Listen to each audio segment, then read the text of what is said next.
Happy New Year, Rotary Club of Greenville. Welcome everyone to today's meeting. We're delighted to have our mayor with us and excited about the message that he will be bringing. If you would go ahead and take your seats, I will be leading us in a prayer and then in the Pledge of Allegiance. So please join me in prayer. Gracious God, as we begin this new year, rededicate us to placing service above self and to the ideals of Rotary. Help us to live our lives in conformity with the truth, to act with fairness towards one another, to build goodwill and better friendships in this club and community, and to place the greater good and the benefit of all before narrow self-interest. Only through your grace can we accomplish these things, and we pray in your name. Amen. Please join me in the pledge. I pledge allegiance to the flag of the United States of America and to the republic for which it stands, one nation under God, indivisible, with liberty and justice for all. Thank you.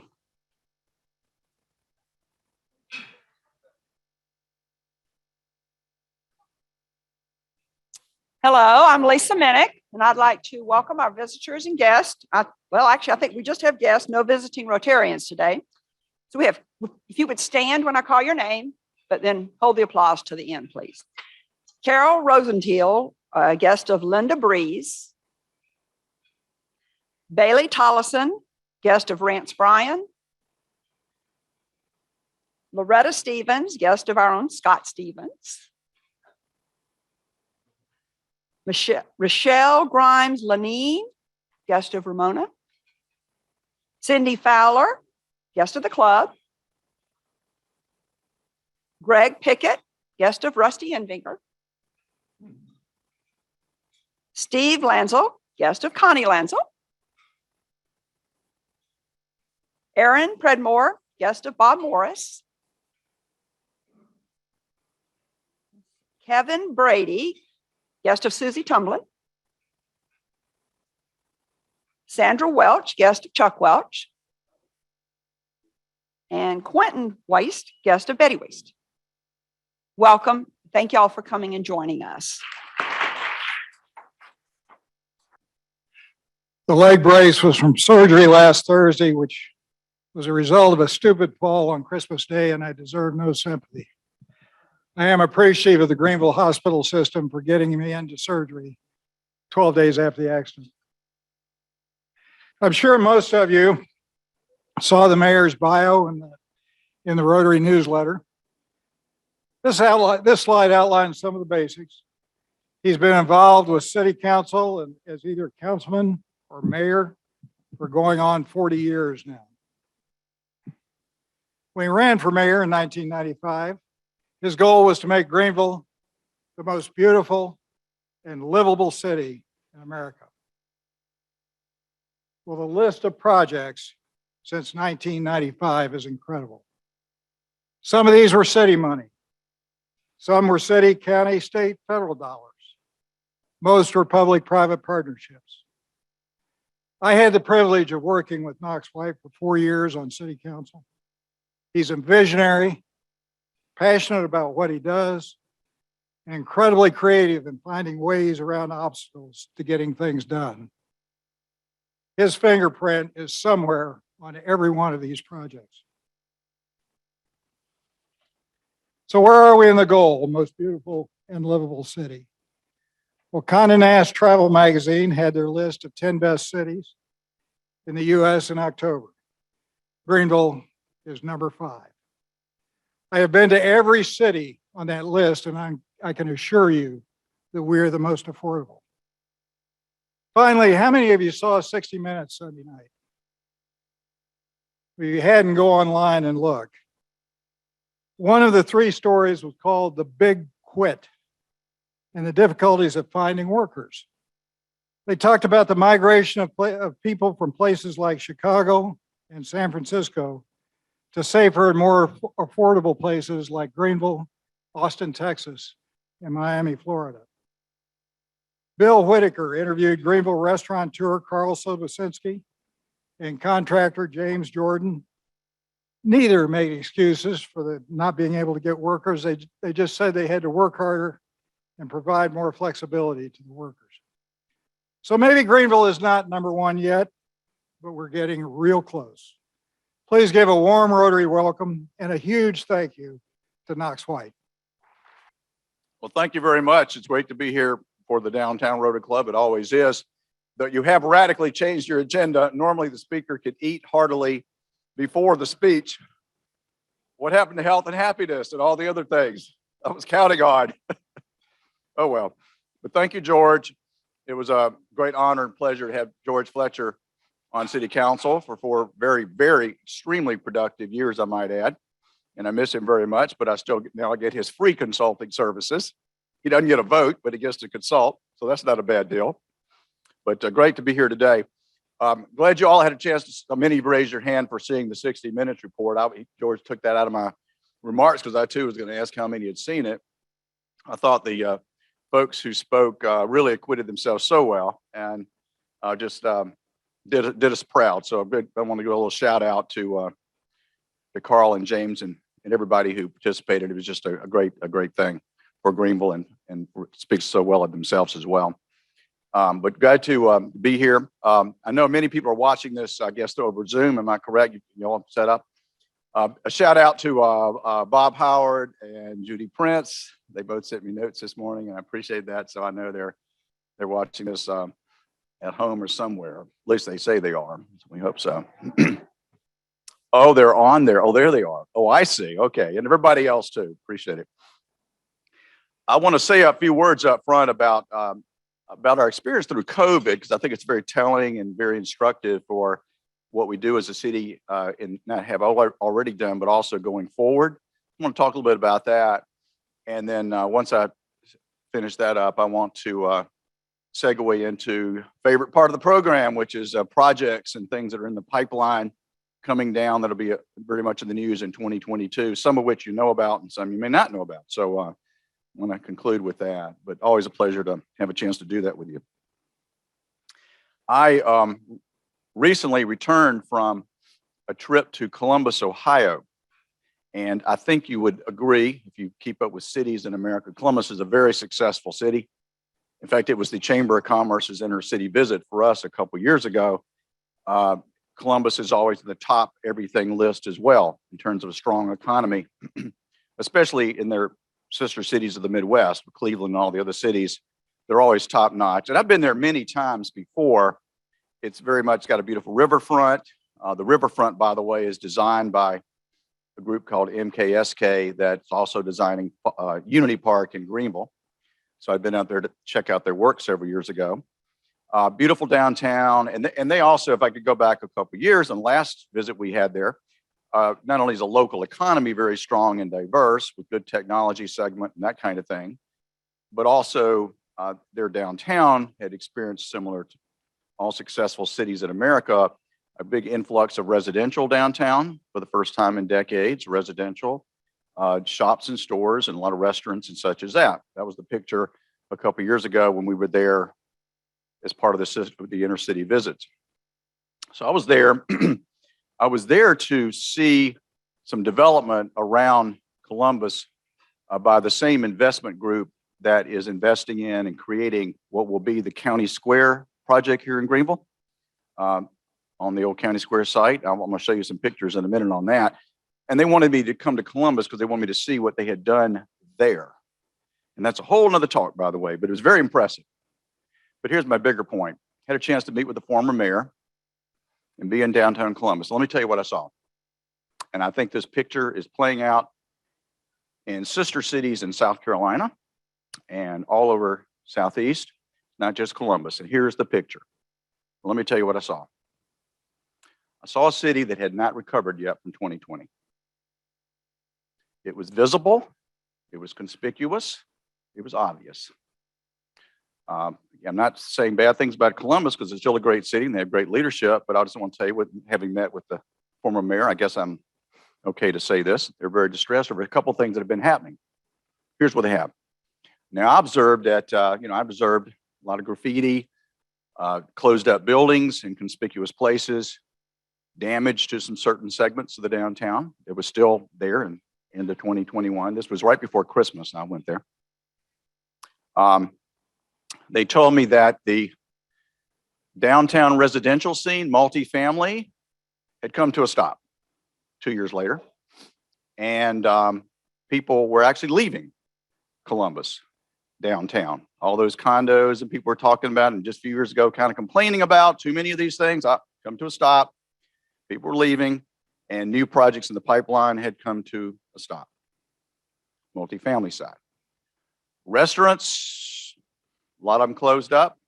We were driving around the downtown area around 11 o'clock in the morning on a Tuesday. No one on the streets. No one on the streets. Very conspicuously so. And again, visibly to the eye, some real issues there. Hotel construction, not happening. A lot of damage still out there from all the things that happened in 2020. Office development comes to a stop.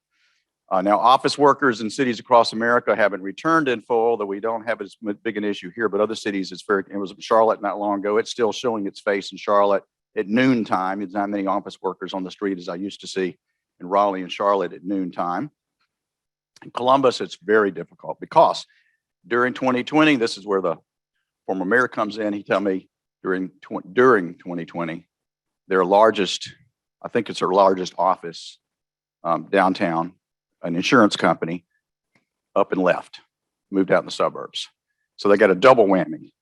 In the worst of times, they get up and leave, and everything else is happening too. It's still happening. In other words, the office environment, empty office buildings, and that kind of thing, a real serious crisis for them.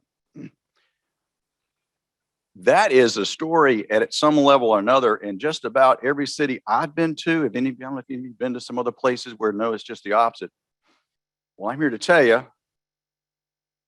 it's not downtown Greenville. I was a little bit uneasy when they asked me, well, people are leaving now. The multifamily has stopped. People no longer building condos. People are leaving downtown Columbus. Are you seeing that in Greenville? I said, no, not seeing that in Greenville. In fact, residential development, condominiums, apartments, and all are as strong as ever, if not stronger, in the pipeline as well as existing. Population downtown is stronger, more robust than ever. People living down here.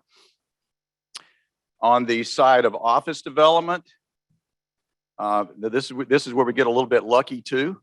Our mix of businesses downtown, we never really had some of the companies, the kind of companies that have people staying at home like they probably do in other cities, and I'm sure we have a lot of law firms and accounting firms and others that tended to kind of get back to working downtown right away. Our office vacancy rate in downtown Greenville, as we sit here right now, is the best it's been in something like 25 years. What we're going to see, and I'm kind of jumping ahead to my next format, which is talking about what's going to happen next year. What you're going to see in 2022, my prediction is, after years of opening up the paper and seeing new hotels and new condos and new apartments and more of that and more of that, you're going to start seeing in 2022 new office towers, new office development, because we now have run out of space in downtown Greenville. I think we really have one office building that has surplus space and it has issues of design and such, but you're going to see the market responding to what is an obvious situation now. We have office workers and companies that want to come to downtown Greenville but can't find a space for it. So we're going to see new construction finally in 2022. But that was the picture, and the contrast with our city could not be greater. And you know, it's a combination of a lot of things. But I think while the luck plays a role, and we didn't have any major companies get up and leave and that kind of thing in the middle of COVID, thank goodness. But there's other things we can look back on now and say, well, you know what, those were really fundamental things we've been doing that have helped bring us through 2020, 2021. And a couple of things come to my mind, and they all go back to the year of COVID. And I want to go back to the really bad time. I want to go back to April and May of 2020, when things were still locked down to some degree around South Carolina, and what we saw. We saw a couple of curious things, encouraging things. First of all, I remember driving through downtown in April or May when things were physically shut and seeing people walking on the streets of downtown, like walking their dog, walking around. And I thought, well, that's interesting. Well, I guess I get to use my slide presentation now. Sorry. Because yeah, there's the bad old times. Can y'all see that over there? I don't know. all this residential we have, we worked hard to get a core of residential downtown by hook and crook and everything we could do. We even stuck residential inside of city parking garages. In order to build a critical mass, we had to build a critical mass of residential. That was the mantra. We did. And all those people living downtown, supporting the shops and stores, creating vibrancy on the street after 5 o'clock and on weekends, all that's very important. But during COVID, it became more important. We had people walking around downtown when certain other cities say, oh, I don't know, I was down on the coast of South Carolina, or certain other South Carolina city, and it could have been a tumbleweed going down the main rad. You know, we never quite had that because we people living here. We had to get out and walk around. The other thing that happened that was curious, outside dining. Cities across America had to invent outside dining. Miami had to invent outside dining. Charleston had to invent outside dining. I mean by that, they had to quickly come together with rules and say, okay, you can use parking spaces for tables and chairs. We already had outside dining. It's a small thing, but yet it was very significant. Didn't lose a beat on that. But the other big part of it is parks and green space. So not only did we have, in the worst of times, and it was bad, people walking around because they live here in big numbers. We also had, and this was from a city standpoint, it was a curiosity we noticed about 3 or 4 weeks into the COVID situation, that suddenly, not suddenly, but over the course of a couple of weekends, we had large, significant crowd, almost crowds of people walking along the river, walking along Main Street and going down to Falls Park. Because people, housebound, frustrated, going nuts, decided, what am I going to do? I'm going, let's go downtown. And they walked around to the point we had to begin to regulate how many people were on the Liberty Bridge. At the same time, if that was happening in other cities around the Southeast, and that's the ones I'd be most familiar with, that was not happening. Their downtown urban areas were shut down to the nth degree. There was no one walking around. Residents weren't there. People weren't going seeking it out for green space. So all of that, I think, is a lesson in that we did these kind of things to create vibrancy downtown, to create mixed use and all that. But it has shown now in the immediate impact of COVID, and here we are 2 years later, it's still showing, it gave us a resiliency and a sustainability that maybe we didn't even understand ourselves that we had in comparison to sister cities really across the country. And we're still living it. We're still living it. The green space, important. We're going to make more of it. Outside of any kind of outside activities, the whole picture of mixed use, bringing in residential, office, retail, all of it's important. We have it. We got to keep it. Keep sustainability. Just to show you how we've come out of COVID too, I think this is always instructive. We have something called the hospitality tax. That's a food and beverage tax. It's how we created Falls Park, food and beverage tax. It's how we have created Unity Park, food and beverage tax, not your property taxes. And the food and beverage tax is a great indicator of how things are going out there, how many people are going out to eat. And I think you'll find this interesting. So during COVID, during the worst of COVID, we were running around $11 million a year in hospitality tax, $11 million to use for all these wonderful tourism-related projects, such as parks. It dipped down to around 8.5 million, 9 million, 8.5, 9. During the worst of COVID, went from 11 down to that. But even that, you see, that gave us plenty of money to continue to do what we were already doing. We didn't do anything new, but everything in the pipeline, we kept in the pipeline. So that's really good news. We kind of sweated it out, but it all worked. Today, we started 11 million before COVID. We're up to 12 million on an annual basis. So we're back, in case you wondered. Okay, so now look now at that's kind of reflections on COVID, where we've been and what's put us in such good position compared to other places. 2022 looks like an interesting year. We're already off and running on a number of things. A lot of big projects out there that I think are all important. You know, you have the projects and then you have the why behind them and why they're so important. The Downtown Conference Center. We're not there yet. We have a lot of work to do on this. It's been a long slog. But as you may recall, we have some property donated to the city and the county on the river. Great place. I mean, obviously the conference center doesn't need to be out on the Pleasantburg Drive. It needs to be in downtown to seriously attract companies and people and businesses. always say, unless you just have a hysterical love of Krispy Kreme donuts, you just don't tend to choose Greenville as your convention site. That's the truth. But bringing it downtown will, and of course, think about this. Think about the benefit to the small coffee shops, the retailers, the restaurants, of course. Everybody thinks about the hotels first and foremost, but yeah, that's really important. But a lot of other businesses affected by people just kind of hanging out, walking around in the city of downtown Greenville where their conference is. That's why this is so important. Part of that picture to me is this. Downtown Greenville, I'll let you in on a secret, since it's just us in this room and Zoom call. For several decades, downtown Greenville had a monopoly. Where else were you going to go for fine dining? Where else are we going to go in Greenville County for a lot of these kind of nice things? Well, it's good news. It's good news that's not true anymore. You can go other places. Travelers Rest does a fantastic job. Greer does a fantastic job. If you live in Simpsonville and Malden, and I have a lot of friends who do, I mean, anecdotally, they tell me all the time, they don't come downtown quite as much as they used to because they finally got some better things in their communities. And that's good. That's a great thing. It's a healthy thing. We've kind of set the model, if you will. But what downtown Greenville does have that you can't take away from us is we have a river and a waterfall and the natural urban amenities that people want to enjoy.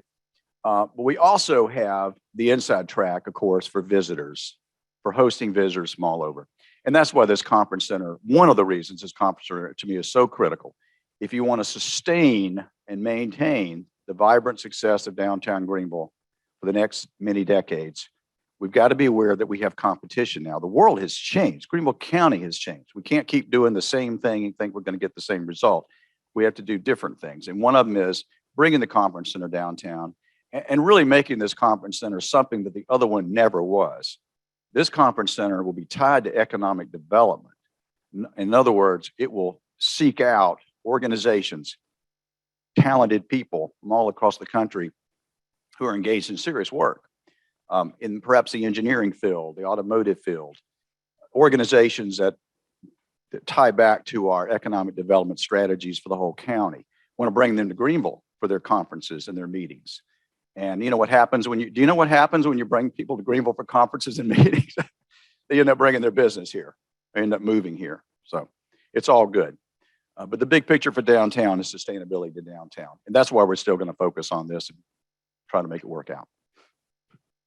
The Bohemian Hotel, Mr. Richard Kessler, owner of Bohemian, Grand Bohemian. He is a bigger than life character. Richard is from Savannah, Georgia. One day the Rotary Club should invite him to speak. If you want an incredibly entertaining speaker, you bring Richard Kessler to talk about how he created this idea of a Grand Bohemian Hotel and how it reflects his personality in every sense of the word. Bohemian's really been beset by issues. They had a roof issue that dispute with their construction company. And now they're caught into the worst of the supply chain issues because there's so much unique about this building that it's not just something you can do every day. So they're pushing that toward next spring, next summer. I mean, just between us, I think it could even be late summer. But the Grand Bohemian, it's going to be called the Grand Bohemian Lodge, by the way. I don't think they've even announced that yet, but that's what they're trying to create, a destination like Grove Park Inn in Greenville. This is some pictures of County Square. Paul, I don't know if you've seen some of these or not. They haven't really released some of these pictures, but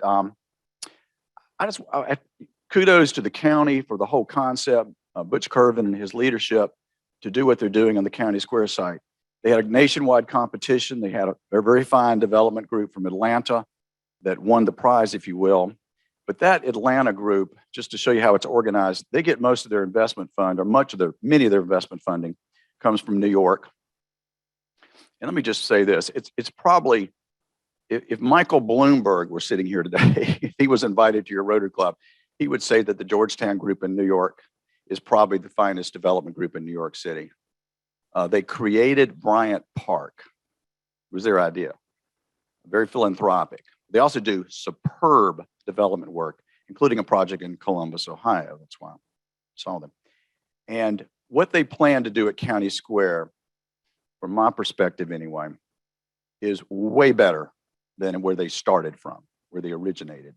The reinvestment in the project, the recommitment to the project, based on the fact that this group from New York, the Georgetown group and the Atlanta group, as they have come to Greenville over time, they have absolutely fallen in love with our community. They have brought in the A team of urban designers from Boston. They have brought in the A team of retail development people.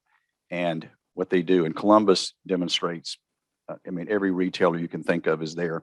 They're going to do the same thing here. I want to show you some pictures. They create a new road, you know, through the middle of County Square. So all the road system, University Ridge, is obliterated. When the county moves into their buildings and they tear down the old mall, they re-scramble the egg. And it's going to have way more public spaces, green spaces, public art, and what I would kind of call nooks and crannies, little places you go, something we don't have in the main part of downtown. You kind of go around a corner and all of a sudden, boom, you see something you didn't know was there. This is a highly sophisticated piece of urban planning that's going to be happening on County Square site.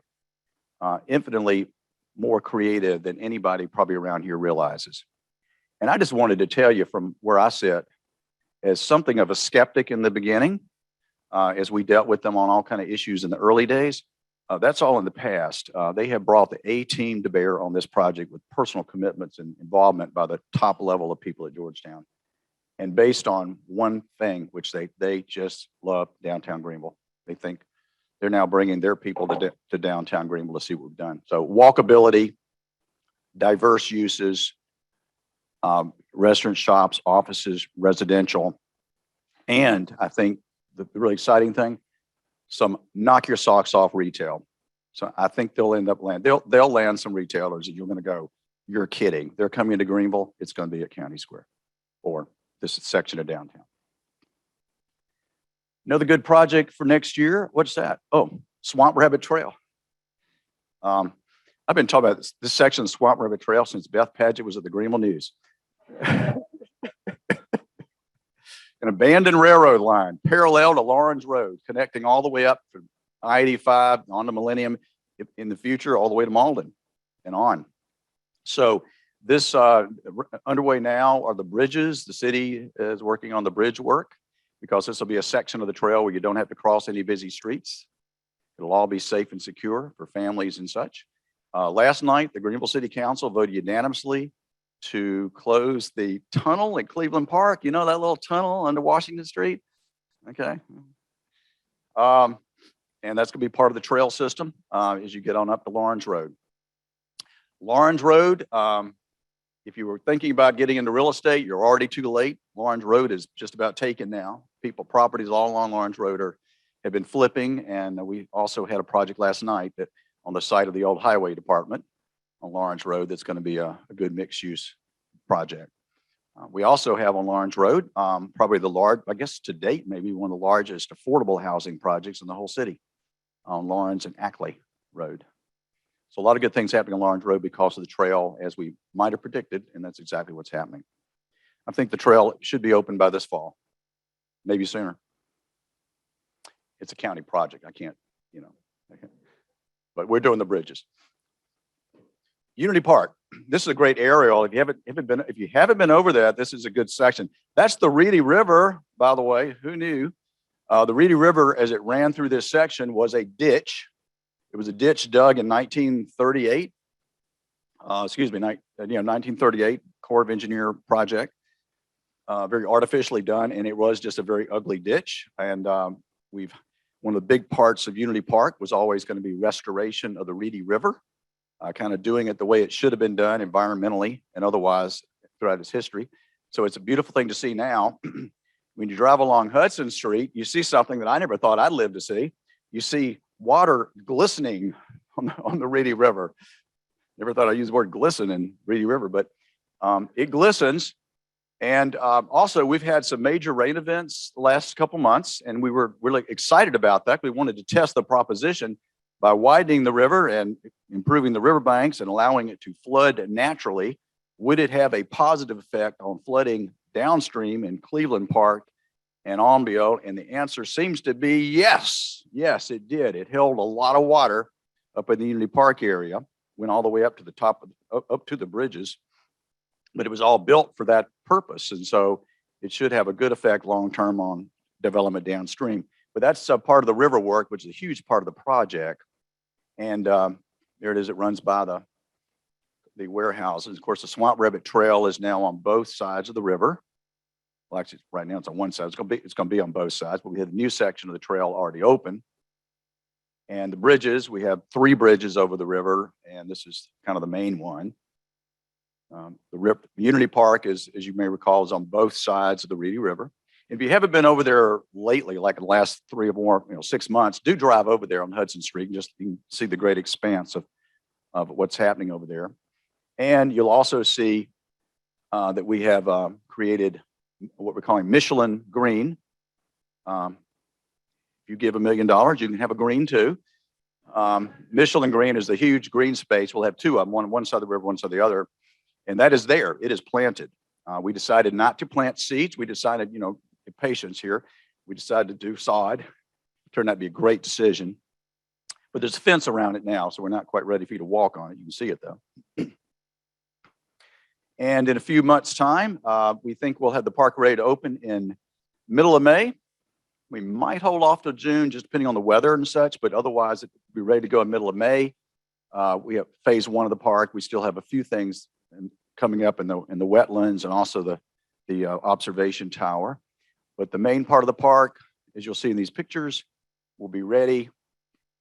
We have 3 children's playgrounds, and they're now long enough along the way to when you're actually in the site, if you can find somebody who can take you to the site.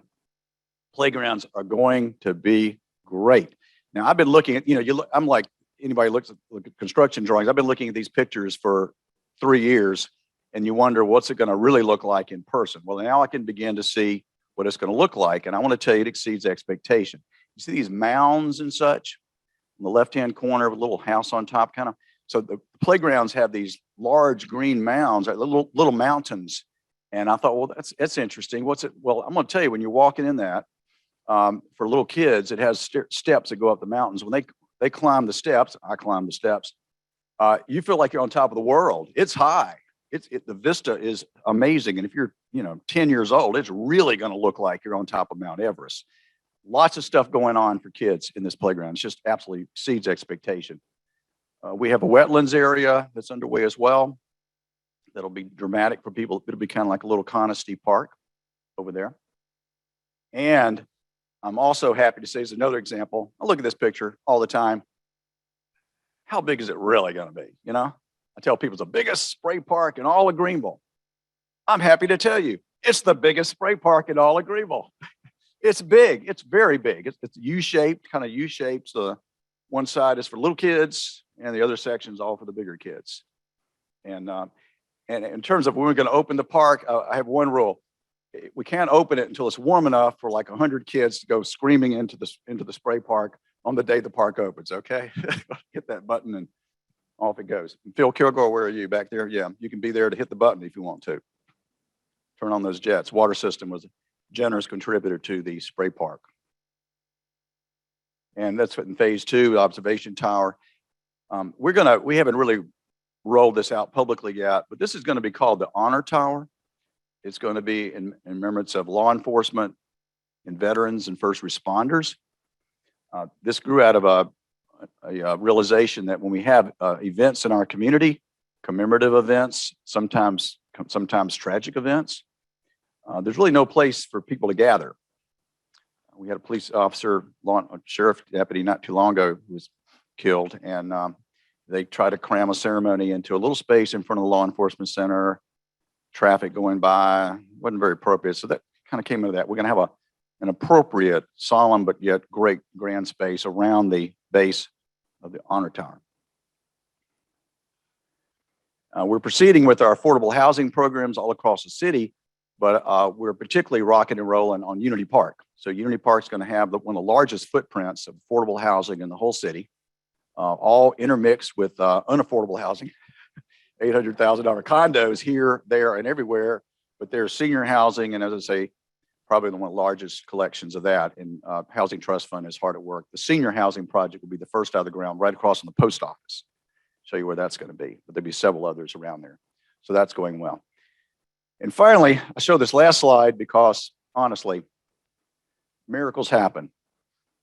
The Woodruff Road bypass, which I was proud, actually, you may not recall, but I was proud to unveil at the Downtown Rotary Club about 2 years ago. And everybody applauded, thought it'd be a great idea. So thank you for that. So the city built this, I think, model project to show that it is possible to actually cure the issues on Woodruff Road. And those who live in the city, especially if you live on that side of town, know that you always use this street to quickly get to Target, Home Depot, the movie theaters, and everywhere else. It's absolutely been a fantastic endeavor.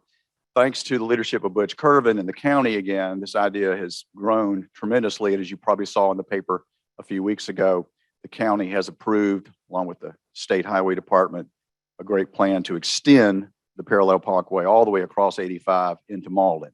So that'll really be taking it to a new level, and we're excited the county is participating in that. And I just end with that because that just shows there's really no issue, no problem that we can't solve in Greenville, South Carolina. Thank you very much. Appreciate it. Okay.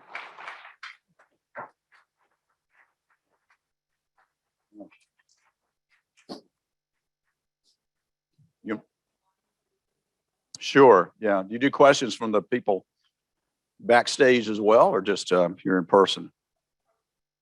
Yeah, I'm sorry. I'm just kidding. Yeah. Any questions? Yes, sir. Yeah. Yeah, just on infrastructure in general. He was asking me infrastructure in downtown, I guess in particular you're talking about. That's what makes downtown good for that. Years ago, we had an issue with sewer capacity. That's been taken care of. We had issues with some water issues. All that's been addressed. The infrastructure is in good shape.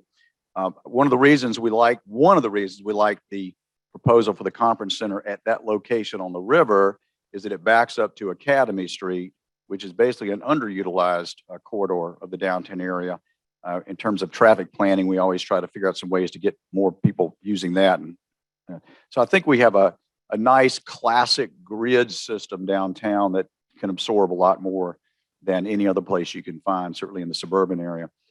And in terms of suburban infrastructure and such, as I ended with the parallel parkway, that whole Verde Millennial section of town, if you kind of drive through there with an open eye, is I think sort of a masterpiece of how to do traffic infrastructure the right way. In all those cases, we, the city, were able to be at the table, more than a table. We really were the designer of the infrastructure on Millennial and Verde and such, and it works very well. We've got nice wide sidewalks. We got safety issues addressed. We have the bridge over I-85, Salters Road Bridge. It's all kind of done the right way, and we're going to continue keeping that area sort of almost a perfect example of it. Otherwise, we have to work with what we have here in downtown, but we think we still have good capacity in downtown Greenville. Better that than spreading it all over in the wrong, with sprawl. Yes, sir. Yeah, that's about rounded by the zoo construction. That's the big dig, REWA. And they have finished, but mainly finished the big dig and putting it back together again. They had taken our site. We were able to work out a really good, REWA was a great partner. They not only came in and said, well, we need, bad news is we have to take your zoo parking lot for like the next 3 years and dig a big hole. The good news was, they said, what can we do in return? And the answer was, well, build us a new parking lot. So we were always stretched for parking over there. When they built us on their dime a new parking lot toward Washington Street, which is great. And now they've restored the old parking lot. I did not know there was a drainage issue until last Friday. George Fletcher called me and said, did you know there's a real drainage mess over there? I did not know that. I suppose the parties are working it out to redo whatever the issue is. Yeah, but that's a REWA project. George says it will be resolved. I guess on REWA's dime, I suppose, right, George? Right. Okay. Yes, sir. The GTA, usually that's part of my repertoire. We've been able to kind of put it aside for a while because thanks again to the county really stepping up. The county and the city of Greenville fund the transportation network at a higher level than any time ever in its history. I mean, tripling the amount of money that's there. And as a result, they have a GTA, the Green Link, as we call it, which is an organization made up of the county, city, and legislative delegation. It's a hybrid. It's not just the city, it's county, legislative delegation. They adopted a master plan. It's a good plan, very thoughtful of what we realistically, they're very realistic. How big do you want it to be? What will work? And we're going through that plan. Like, for example, the extra funding went to expand to Sunday service. We didn't have Sunday service. We do now, all done, funded. And also they expanded the hours of operation for the bus system. That was on their wish list, done. The other future things are still out there. But one of the Green Lake people told me just yesterday, so it's funny, he has that question. They said, hey, want you to know, we're living the best times we've ever had with the transportation system with Green Lake. It's a small system, but it's working well. Our biggest issue now is not money. Our biggest issue is, you want to guess? Yeah, you can give us all the money in the world. We can't find drivers for some of these extra routes we're going to add on in 2023, 2024. So let's hope they get past that. They're in a pretty good way I think for Greenville. I think they're in a good position right now. Doesn't that sound just like Judy? Yeah. Well, the issue, it was just raised a minute ago. I think our issue is a good issue to have, which is how we manage the growth with all the headwinds we have against us too, but how we manage the growth we do have. And that's why I think so much attention has to go into, well, what are we doing right? What are we doing wrong? And that's still our biggest concern. I think the 60-minute story, though, was also spoke to something else, which is how do we maintain in Greenville an authenticity, one of a kind kind of feel that we've so enjoyed. I think all communities wrestle with that. It's a growth issue as well, but it's a huge part of us and who we are. And that also speaks to keeping the city a welcoming place for all kind of people. I thought one of the things about the 60 Minutes report that certainly struck me was how anybody watching across the country would see, well, this is an amazingly inclusive and welcoming community that young people and all kinds of people can come here and see it as a city of opportunity. And I think that's our biggest challenge always, to maintain, what we have on that. Yes, sir. Yeah, the question was about rail transportation in Greenville. That's a federal and Amtrak issue. We are between Atlanta and Charlotte, so we tend to tag along with what they're doing. The state of North Carolina spends a lot of money on rail improvements. Georgia does too. South Carolina spends hardly anything. And that's always noted by Norfolk Southern and Amtrak. And that does play a role in kind of what we're going to see.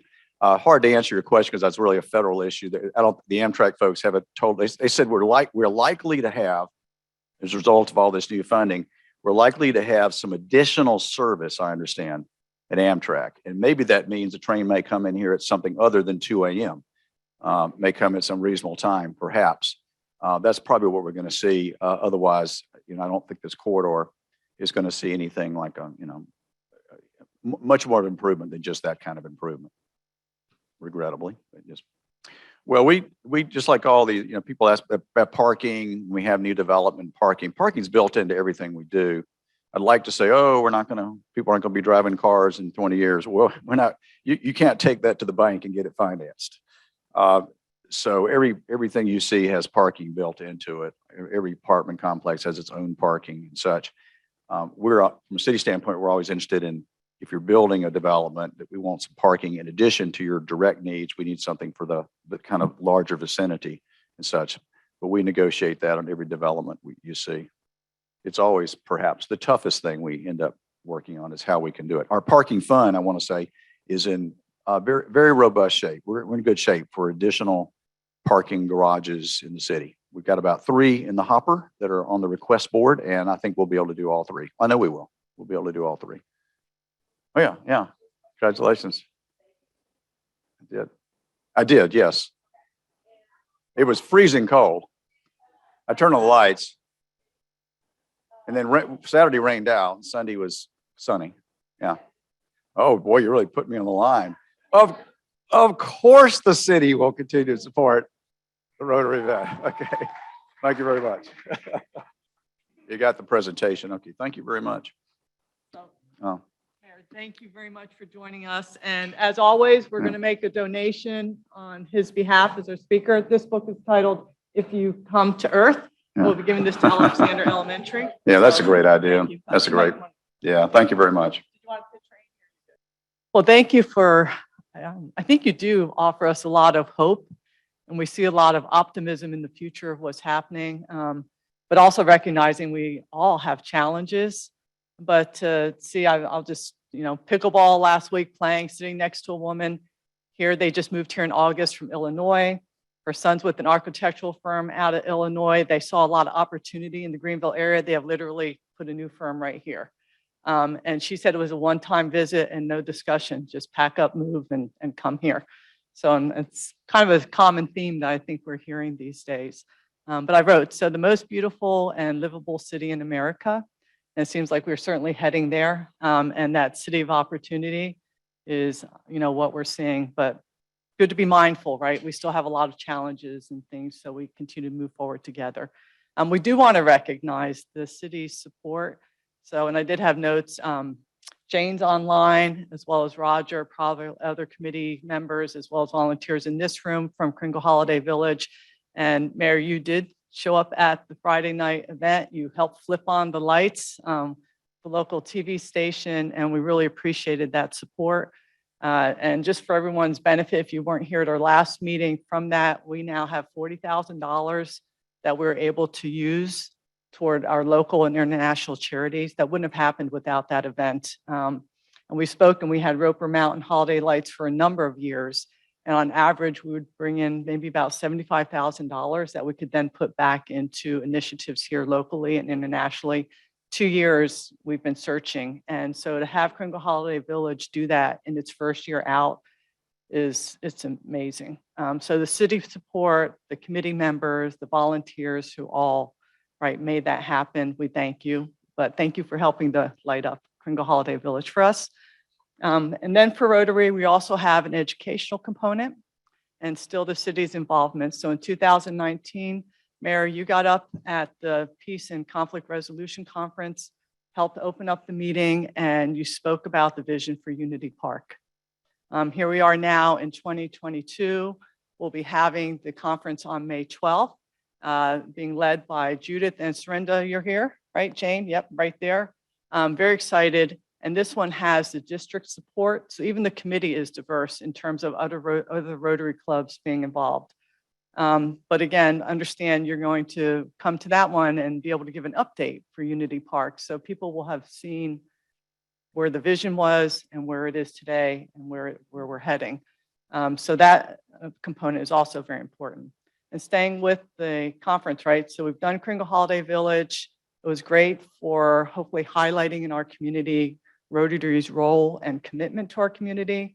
Now we'll be switching in May to the Peace and Conflict Resolution Conference, an emphasis on bias and hopefully building community and providing education.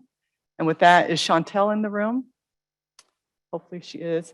You want to come up? So Chantel's on the committee and she's going to help set the stage. We'll have regular updates, but want her to give this opportunity to kind of launch us. Thank you, Madam President. Hello, everyone. You learned from Ramona that our conference co-chairs are again Serinda Jane, who's here, and on Zoom we've got Dr. Judith Prince, and Dr. Prince, my friend Judy, gave me some instructions, and I have a checklist, so I don't want to miss anything because I might get into deep yogurt. So let's go through. On your table, you should find a save the date card, first and foremost, for the Peace and Conflict Resolution Conference that our club is doing. It's coming up May 12th. So I would ask you to mark your calendars, take the card with you if you're not able to go into your agendas now and get that on there. So May 12th, check. There is a website, easy to remember, for information on registration, peaceandconflictresolution.com. peaceandconflictresolution.com. So mark that. And January 19th, there will be a committee meeting for the conference. All right, so the things that we need most: sponsorships, 1, volunteers, 2. So in terms of sponsorships, Judy wanted me to let you know that if you know someone, an agency, entity, organization that you're affiliated with, associated with, or that you just know folks at who might want to sponsor, please let her know. Send her a message, give her a call, because we desperately need those sponsors. And volunteers. I think one of the things that made Kringle Holiday Village so successful was that it was all hands on deck. We knew, Madam President let us know, we needed to be involved and engaged. And in order for that to be successful, it was going to take every one of us, right? So we were all either present or promoting or behind the scenes or sponsoring or getting sponsorships. It was all hands on deck. We know that our conference, our Peace and Conflict Resolution Committee, can be just as successful if we maintain that same spirit and attitude and get everyone involved. The first 40 Rotarians from our club to register will get their registration gratis. Let's see. So the first level of sponsorship is a champion of peace. And every one of us, I challenge you, every one of us in this club could be a champion of peace. It's $99. And I know that in 2019, many of you were champions of peace for that conference and helped make it so successful. So we can do that again. Every single one of us can become a champion of peace at just $99. And then the next level, I think it's a $500 sponsorship level. So we'll talk about those at the next meeting. Different sponsorship levels. So why a peace and conflict resolution conference in the first place? Ramona mentioned bias, and that definitely is our theme. Finding peace in a world full of conflict and bias. Because we as Rotarians know that outside of these 4 walls, the world is a little messy sometimes, right? It's divisive, it's conflict-ridden, and sometimes downright scary. But we have coping mechanisms that we want to share with the world. And I want to give you a couple of highlights from the conference. Ramona mentioned Mayor White is going to be with us again, offering greetings to our attendees. Thank you. And among some of the other conference speakers, we've got Jessica Sharp, who you'll remember spoke to us about unconscious bias. And she said, if you've got a brain, you've got a bias. Remember? Super catchy, super memorable. So Jessica Sharp, Jerry Blassingame of Soteria, he's going to be speaking with us. We all know Deb Richardson Moore. She's going to be one of our speakers. Jim Dant, a list goes on and on. Ken Doherty. So we've got great speakers lined up. Another original poem from Glennis Redmond. So, I mean, too many things to talk about today. Dr. Prince, if I left anything off, I'll catch it next time at the next meeting, I promise. And I will be there again, speaking at that next meeting, giving you some more reminders and some more information about the conference. But remember, sponsorships, volunteers, and that every one of us can be a champion for peace. Thank you. Thank you, Chantel. And again, cards on the table. May 12th is the event. So, Mayor, you mentioned health and happiness earlier. We actually have health and happiness. So January 17th, that relaunches. It'll be held at California Dreamin'. Time is at 5 o'clock.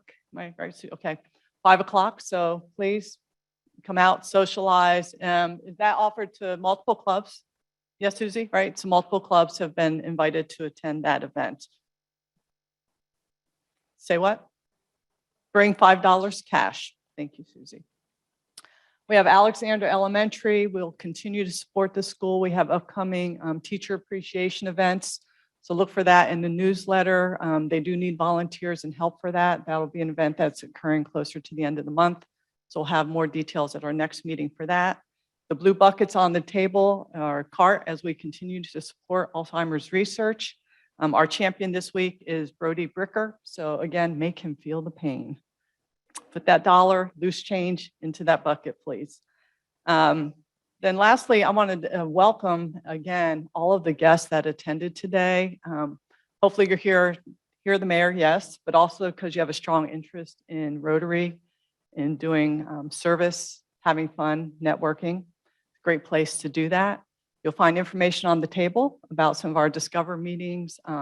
Also just ask anyone in the room, right? How do I get more involved and become a member? We'd love to have you. So again, thank you for taking the time to be with us today. So that concludes our meeting. Oh, wait, I do apologize. I received a card. We'd all been informed that Bob Atkinson had passed away, longtime Rotarian, heavily involved in our community. Michelle let me know there's a funeral tomorrow in Easley, and there are visiting hours tonight from 5 to 7 p.m. at the McAfee Funeral Home. Okay, so funerals tomorrow in Easley, visiting hours 5 to 7 tonight at the McAfee Funeral Home. So with that, if you could please stand and join me in our four-way test. Of the things we think, say, or do, is it the truth? Is it fair to all concerned? Will build goodwill and better friendships? Will be beneficial to all concerned?